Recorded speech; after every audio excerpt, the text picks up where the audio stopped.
don't talk about is, Canelo. Steroids. They don't talk about that. So we don't know. We really don't know all the fighters he beat. And he was not, he could have been not clean in a lot of fights. To stay humble. Which one for the office? Sorry, in the middle. So I may do another exhibition this year. Which one? What do you think of that, Floyd? I think Pacquiao, he chose a hell of a fighter. Shit, we got so many fighters at PBC, I thought he was with PBC. Before the fight between Terence Crawford and Canelo Alvarez, boxing legend Floyd Mayweather gave a warning to Alvarez. Mayweather pointed out that a long boxing career can take a serious toll on the body. He said that fighters like Alvarez, who have been in many big fights, can suddenly see a drop in their performance. This was a clear message to Alvarez that no matter how strong his record is, the physical demands of the sport could affect his preparation against a tough opponent like Crawford. After being the first guy to beat Canelo Alvarez, thoughts on a fight between Terence Crawford and Canelo Alvarez. I had people that stated that they feel like that Floyd Mayweather would essentially hate on the situation. Hold me back. You'll fight Eddie. You fucking stuff. Oh, you fuckers. He said, "Oh, you fuckers, hold me the fucking go." The highly anticipated fight between Canelo Alvarez and Terence Crawford is scheduled for September 2025 during the Mexican Independence Day weekend. The super middleweight title clash will have Canelo defending his WBC, WBA, and WBO belts, while Crawford moves up from welterweight to 168 pounds for this major challenge. He went on the rant with Teddy Atlas. What's that mean? He said you're the most overrated Mexican champion in history. He said that Salvador Sanchez and boxeador mexicano. Más popular, pero sin causa. Sí. Fucking crazy, that guy. and you think he knows boxing? Fuck. It's not a secret that that's a fight that's been discussed by a lot of us and by a lot of people in the sport for quite a while. Certainly, it's a fight that Turki Al-Sheikh from Saudi Arabia has shown a lot of interest in. And of course, if it's going to get made, someone's going to have to put up a lot of guaranteed money. And he's probably the person that's going to do it. He's obviously been working closely with Terence Crawford. He was involved with Terence Crawford's last fight that took place in August when he fought Israel Madrimov. Floyd Mayweather recently shared his thoughts on the possible matchup, praising Alvarez for his accomplishments, including becoming a light heavyweight champion, something Mayweather said he didn't expect from him. He also mentioned that right now he considers Crawford the #1 pound-for-pound boxer. When he's seen hung tough, but Bud Crawford shows once again why he's #1 pound for pound on many people's lists, including my own. I don't think it was going into this fight was a question of whether Bud was going to win this fight. It was a matter of, he's about 35. He's had a 13-month layoff. Usually things start to, fighters start to look a little bit more ordinary when these circumstances start to present themselves. So we wanted to see if Crawford, how he was looking under the current circumstances, and if there was any signs of aging. I think Avanesian really, fought as good a fight as he can fight. Listen, this is a durable guy. He stays in your face. You can see why he upsets certain people because he knows how to mentally stress you by and also physically stress you by staying in your face like that, cutting off the ring and forcing you to work when you don't want to work. Mayweather praised Crawford for his ability to switch smoothly between orthodox and southpaw styles. He pointed out that Crawford's smart and flexible approach in the ring could create serious problems for Alvarez, who is known for his strength and focus. Mayweather said Crawford is one of the few fighters who can adjust during a fight if his plan isn't working, and that's why he gives Crawford the advantage.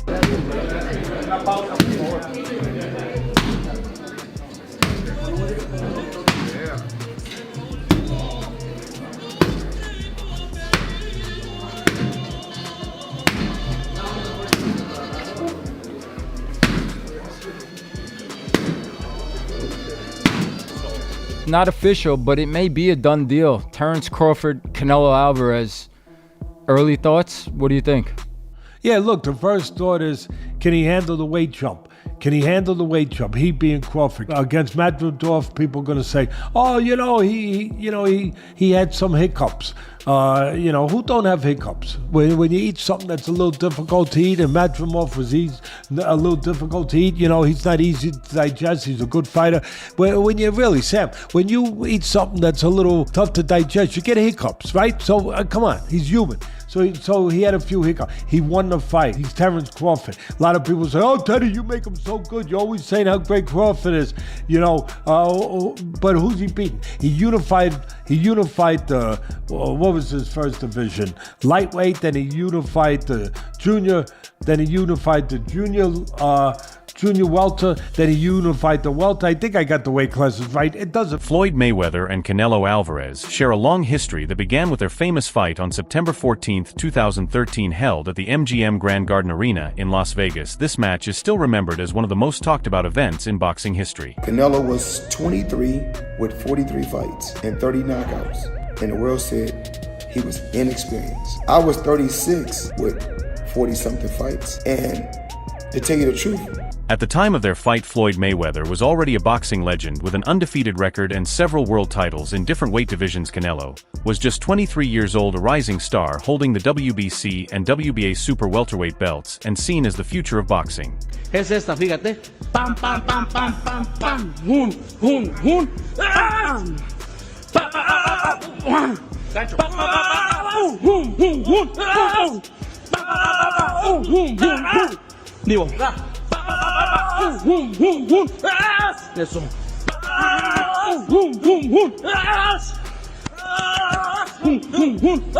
Eso. Eso.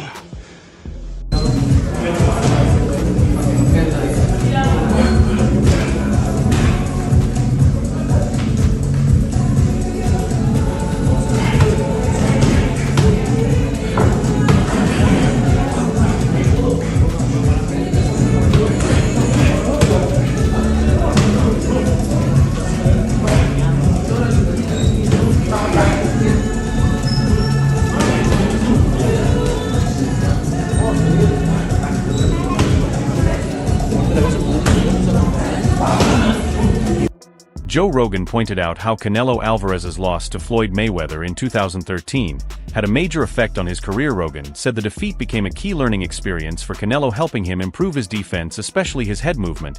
He noted that it was a life lesson, and after that fight, you could really see how much better Canelo's head movement got. When he fought Canelo, and he was like standing right in front of Canelo, and Canelo's just whiffing, it was a life lesson. And then you look at how good Canelo's head movement got after that fight, when he realized it. I mean, my God, when he fought Danny Jacobs, and Canelo's just standing right in front of him, bobbing. That's all what he learned from fighting Floyd. Listen, Canelo needs to understand he's a different fighter now. The deterioration is there. He's not the same guy. He's not that destroyer who's looking for knockouts early and keeps a pace and a pressure on you. He throws 30 punches around. You're not the same guy. So telling everyone you're going to knock them out and then going into, 6 decisions in a row now? Scores a knockdown every time, the power's still there. The problem is the pace and the ability to carry on and push. That's the real difference, and that comes with age. He's 34 going on 45 at this, as far as I'm concerned. He's got a ton of fights, been around for a long time, doesn't have that same desire, the same drive to take the chances against these younger, bigger guys, because he is fighting younger, bigger guys. So you got to. Joe Rogan recently shared his views on the upcoming fight between Canelo and Crawford during an episode of the Joe Rogan Experience. He explained why he thinks Crawford has the upper hand, pointing to Crawford's speed, skill set, and smart strategy as major advantages. Rogan also talked about how their different fighting styles could create an exciting and unpredictable matchup in the ring. No, I'm saying at once. Right. I'm saying I started at 135. I'm just saying, like, say if Canelo was the champion at 147. To go up 168. Right in one jump. Yeah, in one jump. It's a big jump too. 21 pounds. It's a lot of weight. It's a lot of weight. Canelo has built a strong reputation with wins over some of the sport's top names. His success across multiple weight classes shows his skill and adaptability in the super middleweight division. His power makes him a serious threat with the ability to land heavy punches and absorb hits. Canelo also stands out for his quick movement and smart ring tactics. His sharp head movement, strong defense, and precise counterpunching make him a complete fighter. His experience against top-level opponents has sharpened his ability to adjust and plan during fights. His recent win over Edgar Berlanga in the super middleweight division further proves he's still one of the best. I'll say he is the hardest, for sure. One of the fighters that hit very hard was Angulo. You know, he's a Cuban guy, and he punched very hard too. So I'll say both of them are like the same, but, you know, with Canelo, I was just mentally ready for his shots. You know, I already told myself, I know I'm gonna get hit. I know I'm gonna get hit on my chin, but it's, you know, I gotta bite down on my mouthpiece and push. You know, and look what happened in the third round. I got hit with a left hook. I dropped. We'd be practicing in camp the whole time, you know, keeping my right hand to my chin, and I wound up just moving, and he connected right on my chin. And you see how I punched my glove. You know, that's like a thing for me when I, you know, my last time when I got dropped, I was punching my gloves. Cause I'm like, damn, I got hit with a shot. I'm not supposed to be on the floor. But, you know, it comes to boxing. You know, the greats done got dropped, you know, got hurt. But it's about how you come back and respond. Crazy with Canelo. Oh, he's too big. He's a good night for Crawford. He's going to bed. All that stuff. Not so fast. Not so fast. Don't forget that the other guy is bringing something to the party too. And he's bringing the things that hopefully I just described to you guys in the best way I can. When it gets closer, we'll get more thorough with it. But right now, I think you know where I'm leaning. And I'll make it even clearer where I'm leaving. So there isn't a lot of suspense. I ain't going against Crawford. Okay? I do think he's that special guy. I think Canelo's special too. But I think Crawford's special in a little bit, even more so. Even more so. He hasn't learned how to lose yet. I think he does have those special ingredients that go beyond the physical genetics, the physical DNA. So that's it. Okay? Good. You don't like it? Too bad. I think that was a fair breakdown. I mean, listen, those ingredients you're touching on with the smaller man are the same ingredients you saw in Usyk. Abilities and ways to find a way to win. I'd like to know what the weight's at in this fight, but has that been figured out yet? Probably not, because no. That to me is a variable. Berlanga shared his thoughts on the fight between Alvarez and Crawford, praising Crawford's impressive skills and boxing IQ. He admitted that Crawford's talent could create serious problems for Alvarez, but also highlighted the clear size advantage Alvarez has since he naturally fights at a heavier weight. Berlanga called the matchup a mismatch because of this gap, saying that even though Crawford is highly skilled, the weight difference might give Alvarez a big edge. How's it going? Marcos Villegas for Fight Up TV, powered by Stagefront VIP, being joined here with Teddy Atlas. Teddy, I gotta get just right to it. Terence Crawford wanting to move up 3 weight classes to fight Canelo Alvarez. You as a trainer, what's your insight on that? And I don't know, would you advise a fighter to move up 3 weight classes to fight someone like Canelo? You gotta remember, he's already moved up 3 weight classes. So now you're talking 6. If you add on 3, you know? 5, yeah, my math is different than yours, being that I've been in this business my whole life. So 6 is a lot. 6 weight classes. That's a lot. 3, you know, he had the skeleton for it. Does he have the skeleton to go up 6? I don't know that he does, but I know he's got this. I know he's got this. I know he's got the character, and I know he's got the mind. I know he has special gifts that very few fighters have. One major challenge for Crawford is moving up 2 weight classes to face Canelo in his last fight. He stepped up to 154 pounds and won a decision against Israel Madoff, but jumping to super middleweight means he'll be up against opponents who are naturally bigger and stronger. Just a few weeks ago, you heard what Terence "Bud" Crawford had to say on why he wants to take on Saul Canelo Alvarez. I just want the opportunity, you know, to fight the best fighter in my generation that's out there. You know, he's the most accomplished fighter, and I would just, you know, just like to, you know, fight another great. Which is a very noble reason. I mean, it's a reason that I can get behind. If you notice, his primary reason isn't money. He did say it'd be the biggest fight, which, you know, you do want a big fight, but I don't think he meant monetarily, which the money comes, okay? But what he's saying is he want to test himself versus the best. And I think he's telling the truth here, right? Of course you want big money and stuff like that, but I think his swan song is just him test himself up against the very best. Those are the reasons, the war room. Tired of people asking you about Terence yet?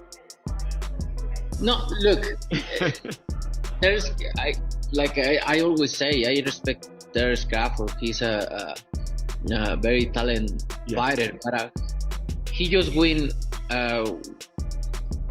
one big fight. If you see his record, he just beat one good fighter like Errol Spence is.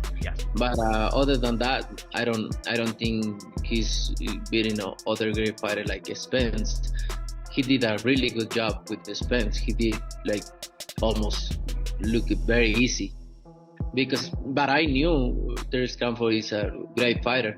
But you never know in boxing. We'll see. Dan Rafael also gave a detailed breakdown of the upcoming fight, calling it one of the most anticipated matchups in boxing since both fighters are considered top pound-for-pound talents. He highlighted how important this bout is especially for Crawford, as it's a major test to see if he can move up to the super middleweight division and take on a powerful champion like Canelo. Canelo hasn't ever said he wanted the fight, kind of downplayed it to a certain degree.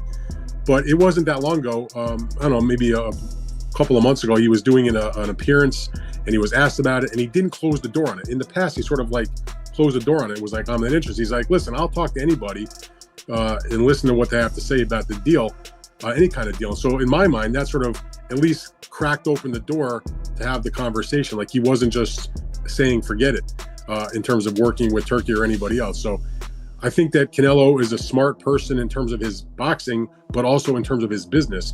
And when he looks around at the landscape and he wants to make a huge amount of money, like all top fighters or any fighter for that matter, and he looks and sees, who can I fight where I can make the biggest score, in a big time fight? And I would say to you that in terms of at least American boxing, or in this side of the world, it's not like Tyson Fury and Joshua in the UK. Champion Demetrius Andrade believes that although Crawford is a highly skilled fighter, Canelo's size and experience in heavier weight classes give him the advantage. Andrade thinks Crawford could have a hard time dealing with Canelo's power and quickness. You can't look forward past Saturday, but do you feel like a fight like Terence Crawford? I see he wants to fight, he's made it clear. Do fights like that help your legacy, or do you feel like that's something that's not worth it to you? Everything in my career, every fight make my legacy different and better, no? Terence Crawford is a great fighter, he's a good fighter, but like I say, he's a weight classes for a reason. I'm focused 100% on Berlanga, and then you never know what happened. Yeah. A few weeks ago, you heard what Terence Bud Crawford had to say on why he wants to take on Saul Canelo Alvarez. I just want the opportunity, to fight the best fighter in my generation that's out there. He's the most accomplished fighter, and I would just like to, fight another great. Which is a very noble reason. I mean, it's a reason that I can get behind. If you notice, his primary reason isn't money. He did say it'll be the biggest fight, which, you do want a big fight, but I don't think he meant monetarily, which the money comes, okay? But what he's saying is he want to test himself versus the best. And I think he's telling the truth here, right? Of course you want big money and stuff like that, but I think his swan song is just him test himself up against the very best. Those are the reasons the war room can get behind. David Benavidez states that for Crawford to take on Canelo, he would have to move up 2 weight classes, and emphasized how important it is to respect weight divisions. While he recognizes Crawford's talent, Benavidez gives the edge to Canelo, pointing out the challenges that come with jumping to a higher weight class. I mean, I can't really say nothing about that. If that's what he wants to do, then that's what he's going to do. Canelo is a man that he does anything he wants to do. I don't think really what people say affects him. But I feel like the people, they want to see David Benavidez versus Canelo Alvarez. It's the biggest fight to make happen, and I feel like I'm the biggest threat to him. Payday. I'm the face of boxing. Crawford wanted a payday, but Crawford didn't do good at 54. When I talk to people, they all tell me you would have knocked him out at 68. Well, he knows now. He experiment the 154, and he knows. Maybe he do in 168 for a big check. My last thing, Canelo, you just donated $70 million to build. You donated $70 million to build a center for kids with special needs in Mexico. Tell me about why did you do that? I always try to help people. Why? And I don't like to respond this kind of thing because I don't like to put myself like I help from the bottom of my heart. It was very nice. Enrique, Don Eduardo, las palabras de Moving up to super middleweight to fight Canelo would be a big step for Crawford. The main challenges in this move include dealing with the greater strength and physicality of fighters in a heavier division. Although Crawford's technique and skill are top level, it's still uncertain if his power and toughness will hold up at super middleweight. Be great. That'll be 3 times. If you go 154 and win the belt, that's 3 times super. Then I said, chase super greatness. Come on, Canelo, 160. Well, if he can get in there with Charlo in like his next 2 fights, where he still got age on his side, then maybe go up again. Like if he's trying to chase the greatness, but I mean, he already done something that's never been done. Charlo don't want none of that smoke. Terence Crawford, I see he wants to fight. He's made it clear. Do fights like that help your legacy, or do you feel like that's something that's not worth it to you? Everything in my career, every fight make my legacy different and better. No, Terence Crawford is a great fighter. He's a good fighter, but you know, like I say, he's a weight classes for a reason. I'm focused 100% on Berlanga, and you never know what happened. Yeah, next. yeah. What are your thoughts on the possible clash between Canelo Alvarez and Terence Crawford? Do you think Crawford's speed and skill can outmatch Canelo's size and power, or will the weight difference be too much for him to overcome? Share your opinion in the comments below.